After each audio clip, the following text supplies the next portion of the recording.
Welcome back, everybody, to another Los Angeles Angels franchise video with the two idiots. After a disappointing end to the season, let's see if we can make some move this offseason and improve the team. Okay, our exclusive free agents are Quijada and Dubon. All right, we're going to offer Jose Quijada $15.5 for 2 years. We'll have to wait for an answer, but it's been tendered.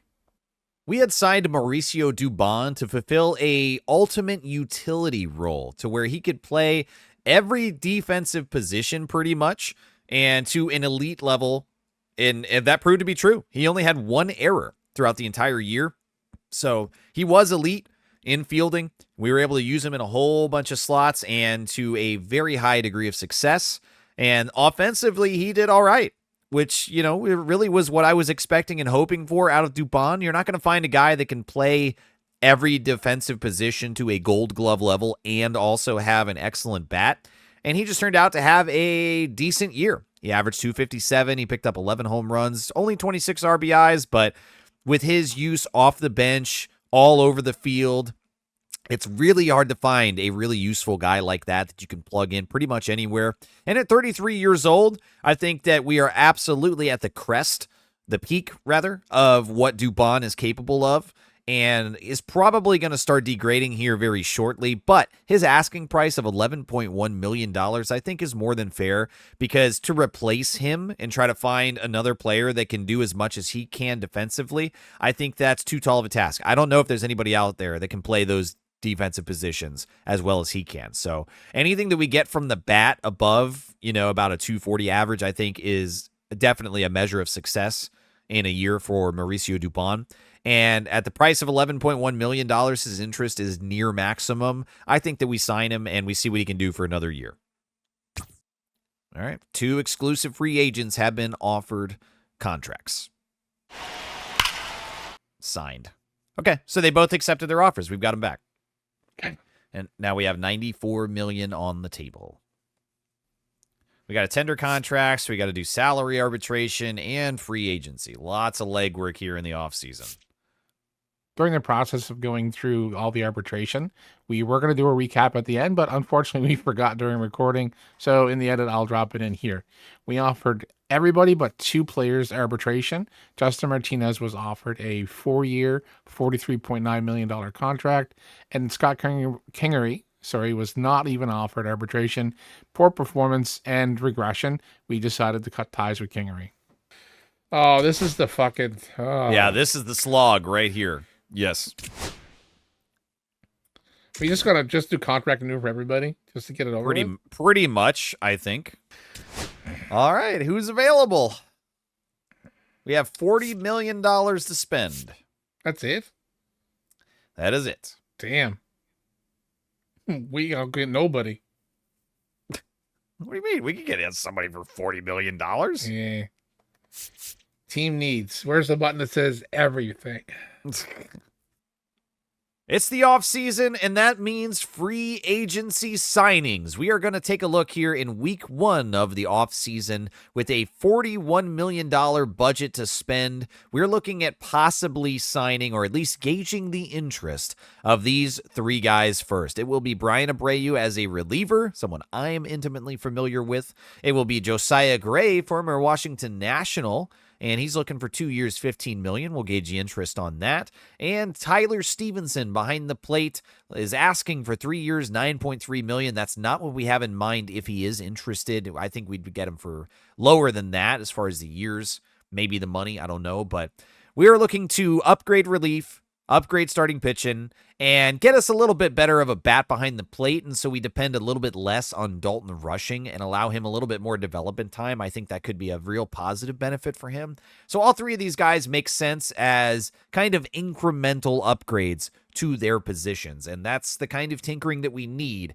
to get just a few more wins out of the year. And maybe that playoff picture would not have looked so intense at the end of the year if one of these guys was here and gave us an extra win or 2 along the way. I think they're absolutely worth it, and it'll be interesting to see how interested they are through free agency.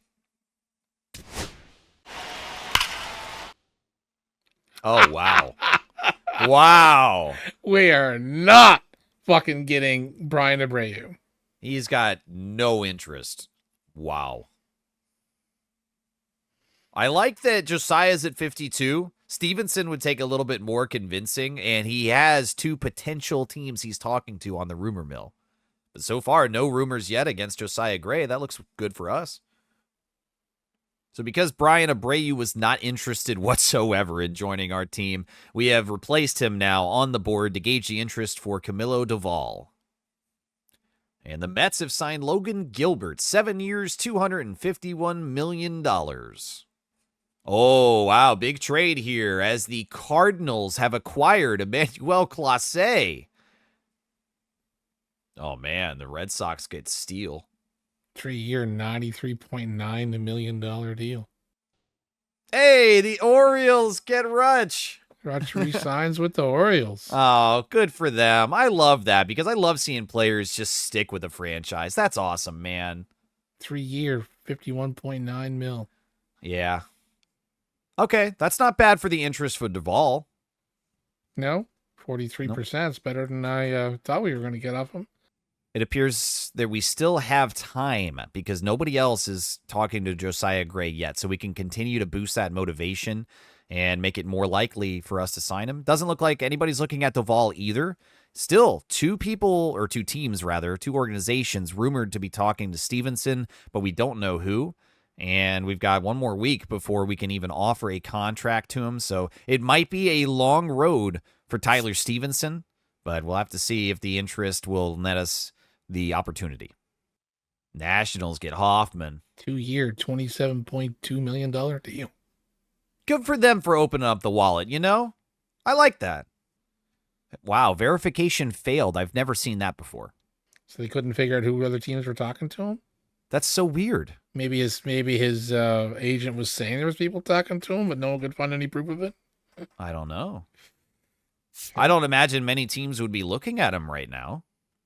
But we have verified at the very least that the Josiah Gray on the open market is not being courted by anybody else. That's good news for us. Ooh, trade offer from the Giants incoming. Well, they want AJ Puck for 2 guys not on contract, second base and first base. Are these prospects or draft signings from last year, maybe? See potential, but 28 years old. Okay, no. That's a no. I mean, he's got some good progress, but see potential? No thanks. Yeah, no bat. He's just more defense oriented. No, why would they think that we would give them Puck for that? Crazy. They've been drinking.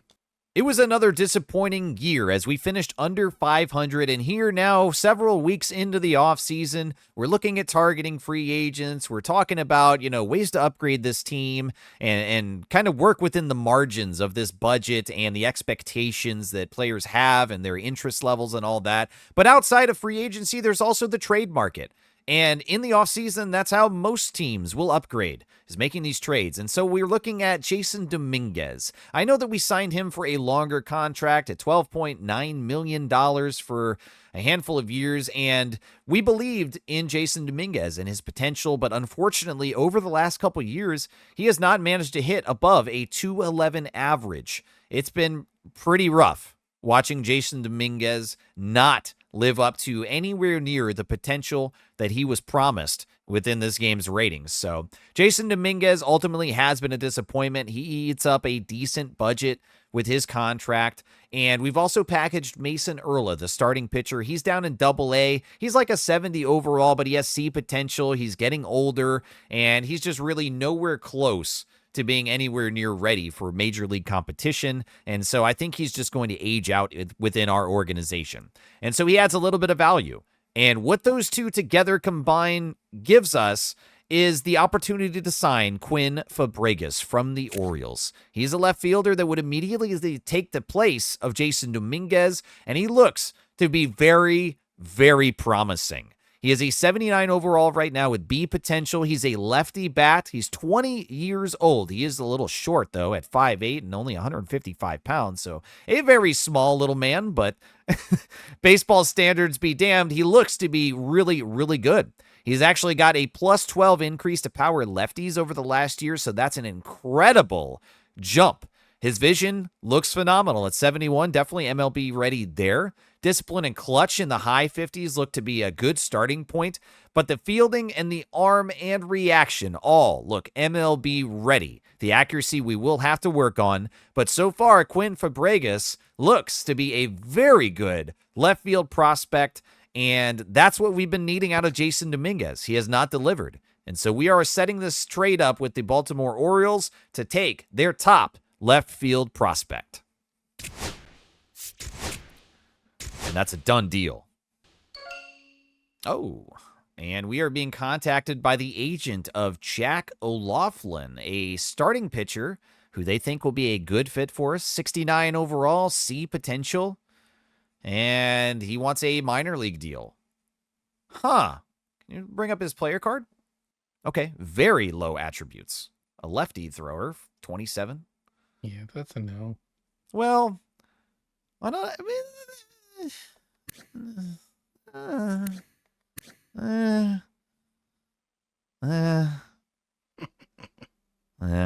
right. He's looking for $840,000. That's what I was saying. Like, what's the harm? But, yeah, I don't really see much to believe in there. So what's the harm is countered by what's the benefit, and there's really not that much. Sorry, Stephanie, but you can call somebody else. Good on you for working for your guy. Yeah. Yeah.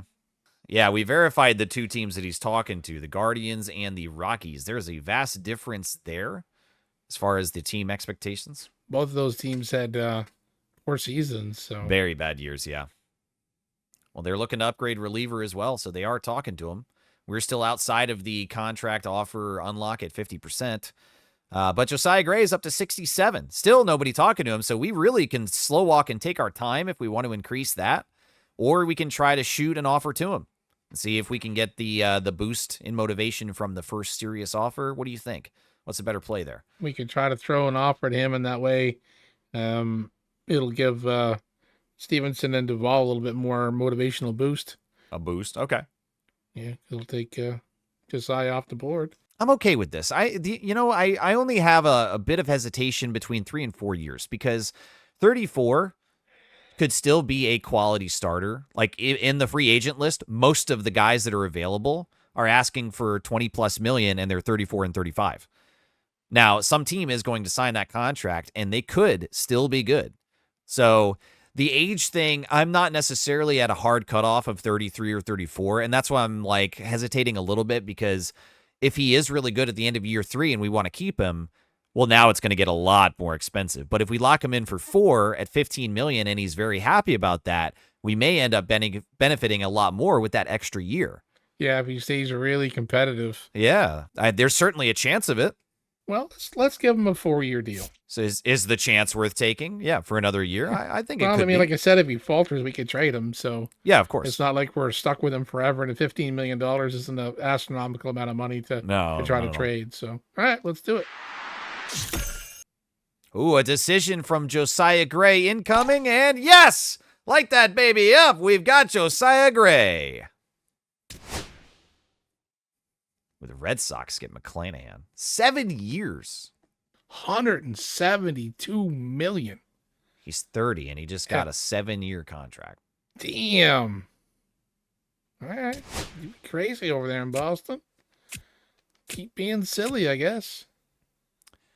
Oh, now or never. It gives us the opportunity to try to sign Camilo Doval, and I don't think that we're going to be able to do this because 49% means we'd have to offer well above either the years or the dollar amount or both even to try to convince him to come to us because that motivation is lower. I don't think this is going to work. I think that is a fair contract for him being just 30, B potential, 83 overall. He had his best year last year. I think that is a fair contract for the caliber of him. 4 years sounds enticing to me to get a high caliber reliever to coincide with our starter that we just got. So I do like this deal. I just worry that it's not enough also, but it's the highest that we can do. So I'm okay with sending this. Well, unless you want to just throw more money. Oh, I thought that was the max. Oh, okay. That's the max years. That's the max money. Okay. I'm still okay with that. I think for that quality reliever, 10 and a It quarter. gets us 2% more. 66 could possibly do it. Well, I guess we'll just have to offer it and find out.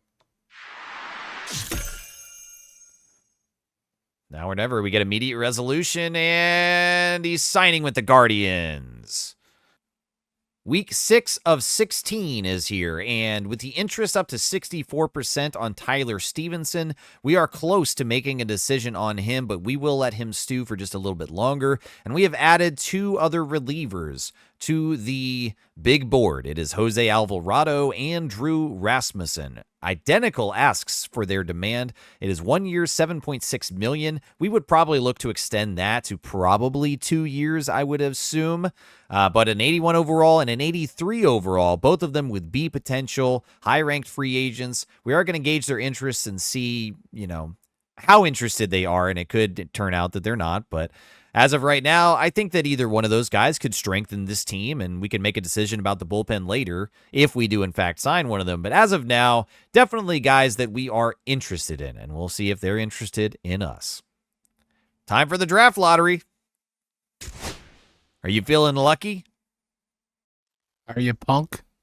Are you feeling lucky? Oh, come on. Better than 14, at least. Draft lottery simulator.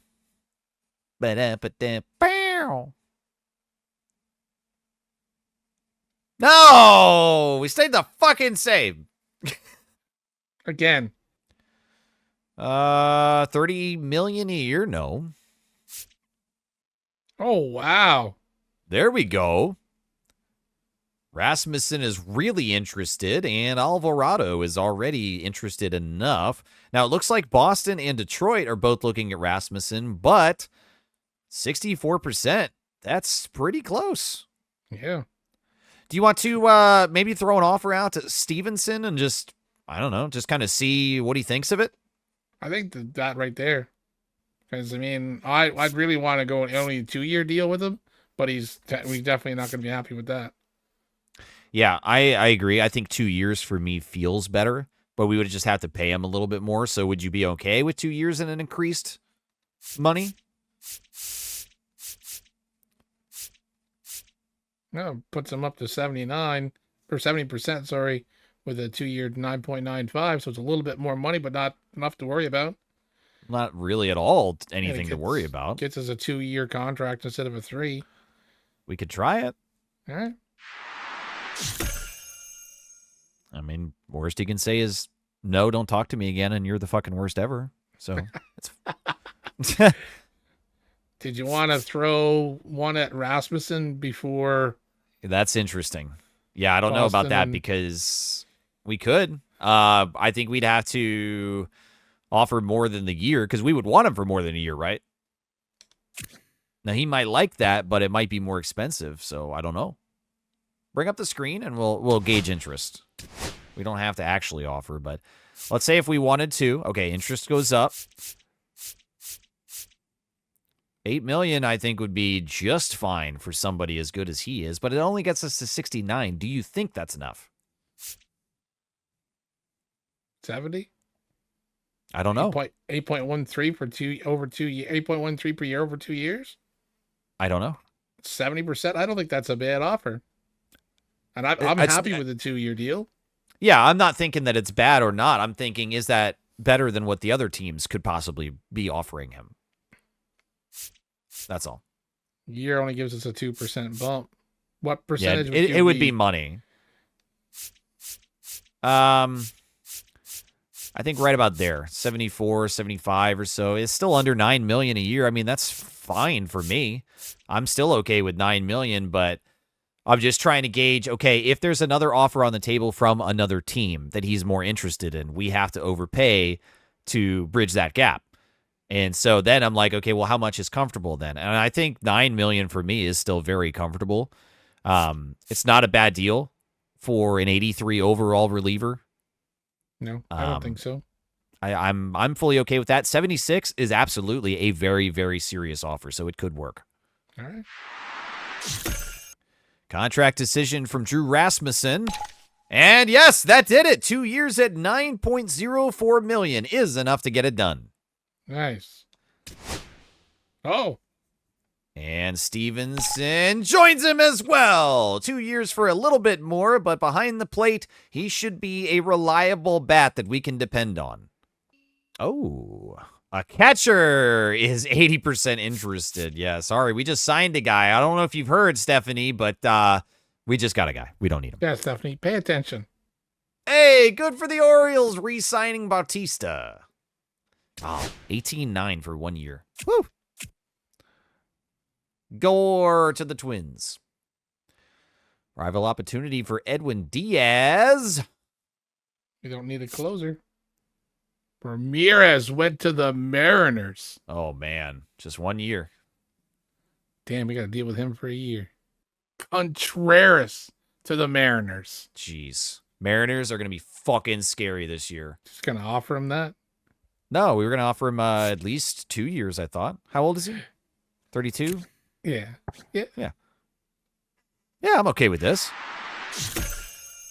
We've got a contract decision from Jose Alvarado, and it's a good one as he joins the Los Angeles Angels for 2 years at a $7.6 million contract.